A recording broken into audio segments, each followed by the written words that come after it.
अस्सलाम वालेकुम रहमतुल्लाहि व बरकातहू। आज हम पढ़ेंगे मौर्य एम्पायर के बारे में। ये जो आप लोगों को नज़र आ रहा है स्टेट का सोशल का सिलेबस है। चाहे आप स्टेट की तैयारी कर रहे हो या फिर सीटेट की तैयारी कर रहे हो, सोशल का जो है सिलेबस ऑलमोस्ट सेम होता है। आज हम पढ़ेंगे मौर्य एम्पायर के बारे में। यहाँ है मौर्य एम्पायर के बारे में आज हम इंशाल्लाह पढ़ने की कोशिश करेंगे। तो मौर्य एम्पायर के बारे में हमें कैसे मालूम हुआ? तो मौर्य दौर को जो है मौर्य सल्तनत के बारे में हमें कई किताबों से पता चलता है, लेकिन उसमें एक अहम किताब है। वो किताब का नाम क्या है? अर्थशास्त्र। अर्थशास्त्र जिस अर्थशास्त्र कौन लिखे और जो है अर्थशास्त्र लिखने वाले कौन है, कौन सी ज़ुबान में लिखी गई है, जिसे चंद्रगुप्त के एक वज़ीर ने लिखी है। चंद्रगुप्त कौन है वगैरह, उसे हम आगे तफसील से पढ़ने की कोशिश करेंगे। अर्थशास्त्र को लिखने वाले कौटिल्य है। कौटिल्य उसी का नाम है, चाणक्य उसी का नाम है, विष्णुगुप्त उसी का नाम है। अर्थशास्त्र को लिखने वाले कौटिल्य, चाणक्य, विष्णुगुप्त। ये कौन है? चंद्रगुप्त का एक वज़ीर है। ओके, वज़ीर है। चंद्रगुप्त का वज़ीर कौन है? कौटिल्य, चाणक्य वगैरह। ये तीन नाम है कि जो है एक शख्स के ही है। अर्थशास्त्र कौन सी ज़ुबान में लिखी गई? संस्कृत ज़ुबान में लिखी गई। अर्थशास्त्र किताब में जो है मौर्य सल्तनत के बारे में हमें बताती है कि उस दौर में जो है सल्तनत कैसी गुजरी है वगैरह। सेट ऑफ 15 बुक है ये, 180 चैप्टर्स है अर्थशास्त्र में। उसको डिस्कवर करने वाले और शमशा शास्त्री 1904 में जो है इन्होंने ये किया। ये चंद्रगुप्त मौर्य कौन है? चंद्रगुप्त मौर्य सल्तनत मौर्य डायनास्टी के, मौर्य एम्पायर के जो है फाउंडर है। कौन? चंद्रगुप्त मौर्य। यहाँ देखिए नोट्स में, चंद्रगुप्त मौर्य दौर। चंद्रगुप्त 321 क़ब्ल मसीह से 297 क़ब्ल मसीह। चंद्रगुप्त ने 25 साल की कम उम्र में ही आखिरी नंद हुक्मरान धनसानंदा को बेदखल किया, यानी धनसानंदा को जो है शिकस्त देकर चंद्रगुप्त जो है मौर्य सल्तनत का आगाज़ किया। वो जो है मगध का हुक्मरान बना। इसने एक मौर्य सल्तनत का आगाज़ किया। कौन? चंद्रगुप्त मौर्य। और 321 क़ब्ल मसीह में पाटलिपुत्रा नंदाओं का सदर मुकाम और बाद में मौर्य का सदर मुकाम पर कब्जा, यानी मौर्य का सदर मुकाम क्या था? क्या था? पाटलिपुत्रा। ओके, उस पर कब्जा करके जो है कौटिल्य की मदद से किया। यानी कौटिल्य कौन है? ये चंद्रगुप्त मौर्य का एक वज़ीर है। इसकी मदद से जो है क्या किया? इस सल्तनत को हासिल किया। कौटिल्य, चाणक्य, विष्णुगुप्त एक शख्स के ही नाम हैं। कौटिल्य एग्ज़ाम से पूछा जाए, आपको चाणक्य एग्ज़ाम में पूछा जाए, विष्णुगुप्त पूछा जाए, तो एक ही शख्स के नाम से जाना जाता है। वो शख्स कौन है? चंद्रगुप्त का वज़ीर है। इसने एक किताब लिखी अर्थशास्त्र, ये संस्कृत ज़ुबान में है। ओके, अब हम आगे देखते हैं। एक मुहिम जंग हुई। कब हुई? 300 क़ब्ल मसीह में। चंद्रगुप्त और सेल्यूकस के दरमियान लड़ी गई। ये सेल्यूकस कौन है? नया शख्स।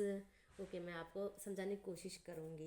ये आप लोगों को पता होगा कि सिकंदर आज़म जो है हिंदुस्तान को फ़तह करने के लिए हिंदुस्तान पर आया तो था, लेकिन हिंदुस्तान पे इंटर होते ही ब्यास नदी कौन से रिवर यानी कौन से इस पे है, आप मुझे बताएंगे कौन से स्टेट में आती है?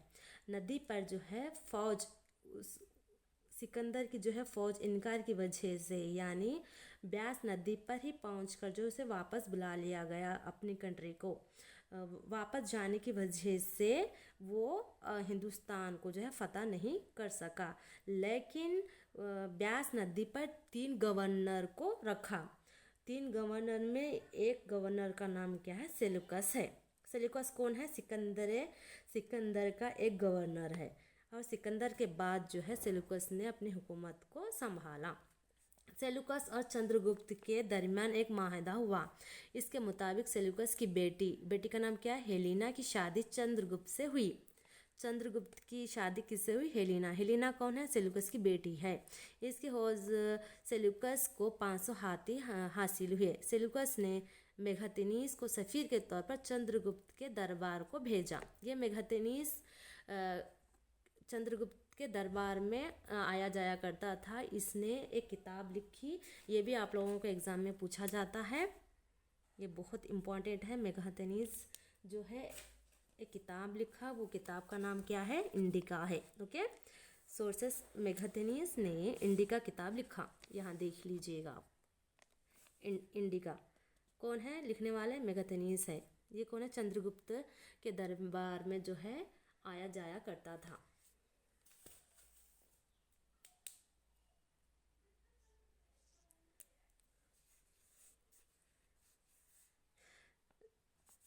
वगैरह।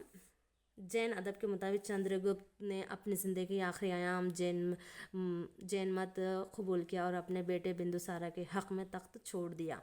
ओके, अब आखिरी दम पे इन्होंने कौन से मज़हब को अपनाया था? जैन मत को कबूल किया था। ओके, अब देखें बिंदुसारा। बिंदुसारा कौन है? चंद्रगुप्त का बेटा है। ओके, वो इसके इंतकाल के बाद इन्होंने उस तख्त नशीनी को संभाला। बिंदुसारा कब? 297 से 273 क़ब्ल मसीह में। यूनानियों में बिंदुसारा को किस नाम से जाना जाता है? अमित्रोचेस्ट से के नाम से जाना जाता है। ये संस्कृत लफ्ज़ अमृता घाट या दुश्मनों को क़त्ल करने वाला है। ये कहा जाता है कि वो अपनी फ़ौजों को दक्कन की तरफ ले गया और अपने कंट्रोल को हिंदुस्तान में जुनूब में मैसूर तक तोसी की। तोसी यानी उसको वसाअत दी, यानी फैलाया उसको। आगे देखते हैं, अशोक कौन है? चंद्रगुप्त का जो है पोता है। ओके, चंद्रगुप्त का पोता, पोते का नाम क्या है? अशोक। अशोक आज़म जिसे कहा जाता है। हिस्ट्री में ये बहुत फेमस एम्परर का नाम है। इन्होंने 273 से 200 जो है 32 क़ब्ल मसीह में 1837 में जेम्स प्रिंसेप ने एक ब्रहमी तहरीर में एक बादशाह का हवाला दिया, जिसका नाम, ये नाम किसने दिया, किस लिए रखा गया, मैं आपको समझाने की कोशिश करूँगी।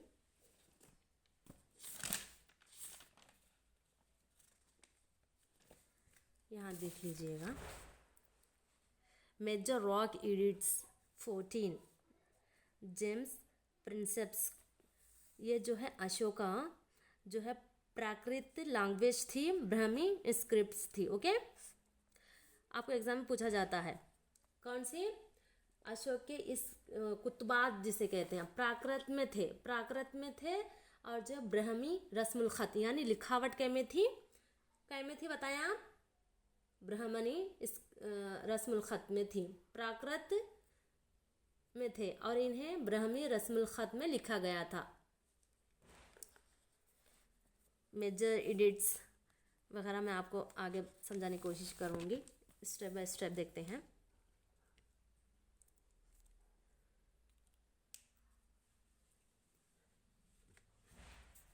और कहा जाता है कि अशोक ने अपने तख्त नशीनी की लड़ाई जो है 4 साल तक लड़ने के बाद अपने तख्त को संभाला और अपने 99 भाइयों का क़त्ल करके जो है अपने सगे भाइयों का क़त्ल करके अपने तख्त नशीन हासिल किया।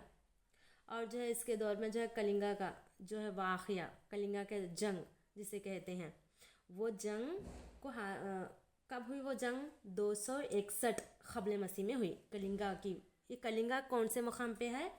प्रेजेंट जो है उड़ीसा का मकाम है। कौन सा मकाम है? उड़ीसा का। दूसरे सूबों में जो है इलाक़ों में दारुल खलीफा जिसे सदर मकाम कैसे कहते हैं, जैसे तक्षशिला, उज्जैन, सोनागिरी से हुकूमत की जाती थी उस दौर में। किस दौर में? मौर्य सल्तनत के दौर में।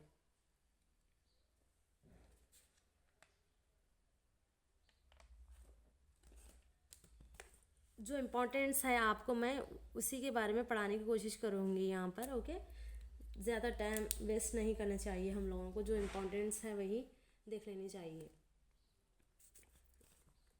यहाँ देख लीजिएगा, आपको एग्ज़ाम से पूछा जाता है तोबरा पिलर्स मो मेरिट से मो करके जो है दिल्ली में रखा गया था, किसके दौर में? फिरोज शाह तुगलक के दौर में। मीनार पिलर्स, सांची का जो स्टोपा है 4 लायन पर है, सारनाथ का जो स्टोपा है ना 4th लायन पर है। ये भी आप लोगों के एग्ज़ाम्स में पूछा जाता है, आप लोगों को नज़र नहीं आ रहा है ना, 4 लायन ओके।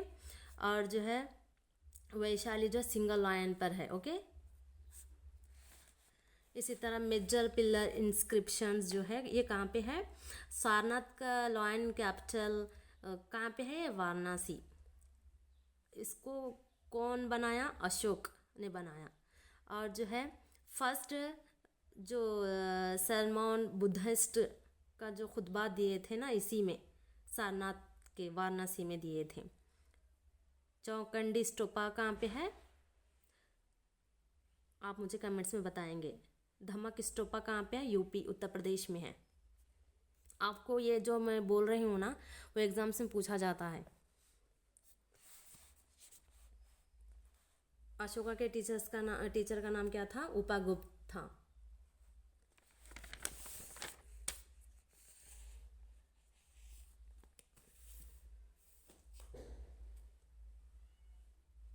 और मौर्य दौर की वसत देखते हैं। वसत यानी वो कहाँ तक जो है हुकूमत फैली हुई थी। मौर्य सल्तनत के अहम तिजारती रास्ते सोनागिरी और तक्षशिला थे। सोनागिरी में सोने की मादनियाँ थीं, और जो है तक्षशिला से दीगर ममालिक से आई हुई अशिया लाई जाती थी वगैरह। और जो है आप कौन से एग्ज़ाम्स की तैयारी करें मुझे कमेंट्स में बता दीजिएगा। आप सारे नोट्स को जो है अच्छे से लिख लीजिएगा, ये इंग्लिश में हो, उर्दू में हो,